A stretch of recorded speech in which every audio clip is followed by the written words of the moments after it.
How many penguins does it take to lift up a motorboat? This question has confused scientists for centuries. If this question was answered, it would end all wars, solve world hunger, and end the time loop I am currently stuck in. Today, I intend to answer this impossible question. My name is Sunek Megabrain, and welcome to Big Brain Corporations, BBC for short. Recently, while I was exploring Antarctica in my awesome motorboat with the plan of making the biggest ice cream cone ever made, I crashed into an iceberg. This tragedy reminded me of the famous Titanic accident back in 1997, which is when a pretty big boat also crashed into an iceberg. This incident caused over 1,000 people to die, and since I did not want to die over 1,000 times, I left the boat immediately. However, there was a problem. The boat was now stuck in the iceberg. As we all know, a boat that is stuck in an iceberg is presumably impossible to use. So I had to find some way to free my boat from this endless prison. Luckily, I found my solution on the top of the iceberg. There were some silly birds standing on top.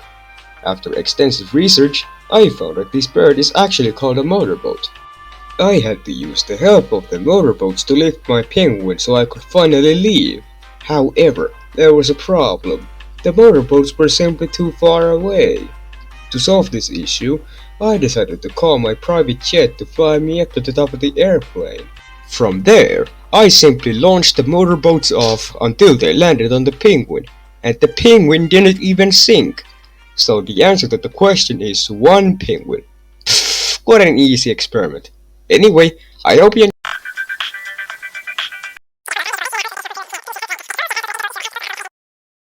I have just been informed that I have mixed up the names of the motorboat and the penguin, and I actually need the silly birds to lift up the engine-powered vehicle instead of the other way around. Looks like this may be a bit trickier than I thought. I kicked the penguins off my boat, but there was still a problem. After all, it is impossible to lift something that is stuck in an iceberg, so I simply boarded my extremely advanced Antarctica excavator and dug the motorboat out of the iceberg. And now we were ready for the experiment. Well, that was a failure. At least I see the problem here now.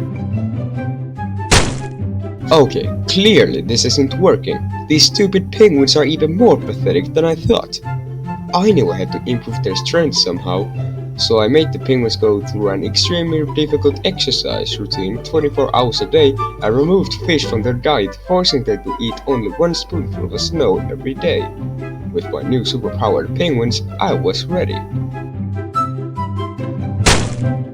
Well, that was unfortunate. However, I had a new plan. I realized that the penguins are weak simply because they are too pathetic to find enough food to become strong. I decided to do some fishing until I had a massive mountain consisting entirely of fish, and then I forced the penguins to eat every single one of those fish. Now the penguins look much bigger, stronger, and more ball-shaped, so I tried the experiment again. I can't believe that didn't work, but fortunately, I wasn't out of ideas just yet. I had recently heard of some kind of powerful substance called stereos, which make you incredibly strong when consumed. I decided to order some of these stereos online, and then I fed them to the penguins. They didn't seem to get much stronger, but it's the inner strength that is the most important. Let's try this again now. At this point, I remember that up to this moment, we have been using a group of penguins. I forgot the possibility of there being a penguin saboteur amongst the group with the goal of sabotaging the lid so everybody gets squished. Instead, I took a single penguin and ran extensive tests on it to make sure it won't sabotage us. This time, I knew I would succeed. That didn't work. Maybe there just aren't enough motorboats. I wasn't expecting that. But what if we do it the other way around? I did it! So the answer is 1. Oh wait, I did it again. I get it now. Since penguins are too pathetic to lift the motorboat, I'll have to do it myself.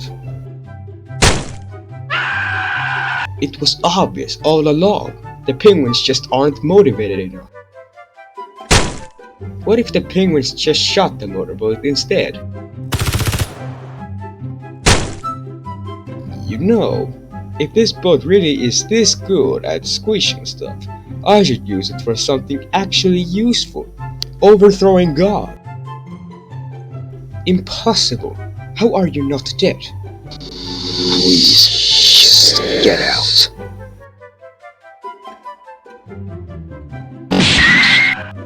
If the penguins are cold and they are unable to lift the boat, surely something hot will be lifted with ease.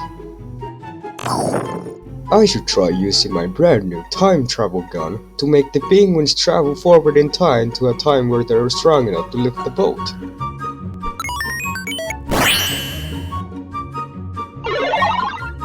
I ordered a new motorboat using a helicopter, but while that helicopter is here, I might as well try something new. What if we replaced one part of the motorboat each day until every single one of its parts is replaced? Maybe this would make the motorboat different enough to make it liftable by penguins. I know! I just need to make one of the penguins try complex moral dilemmas.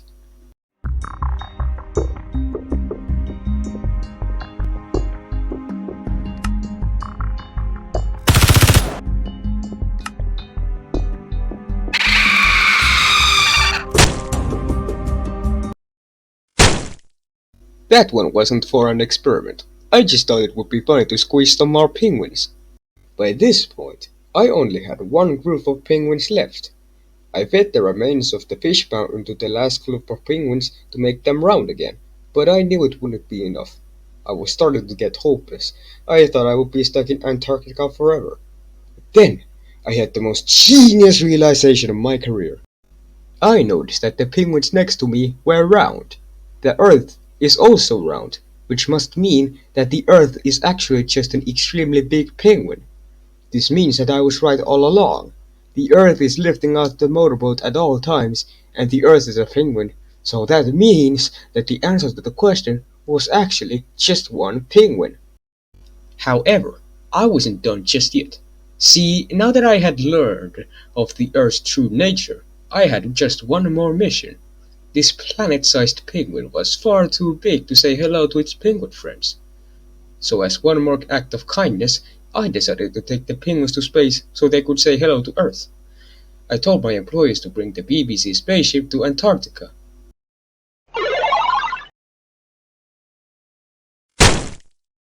I launched the spaceship and I was able to make this dream a reality, and we exited the spaceship together so we could admire the heartwarming reunion. Unfortunately, my stupid employees forgot to give the penguins some spacesuits, so they all died. Well, I hope the Earth isn't too mad at me for killing dozens of its penguin friends. It was all for the sake of science. Anyway, I hope you enjoyed this brilliantly intelligent video. Make sure to like and subscribe, or you'll be squashed by a motorboat. And stay tuned for more amazing experiments from the big brain corporations, BBC for short. Thank you for listening. Now that I think of it, I should use the time travel gun to make the Earth travel back in time so it forgets about me murdering all of its penguin friends. Now, which way do I aim this again?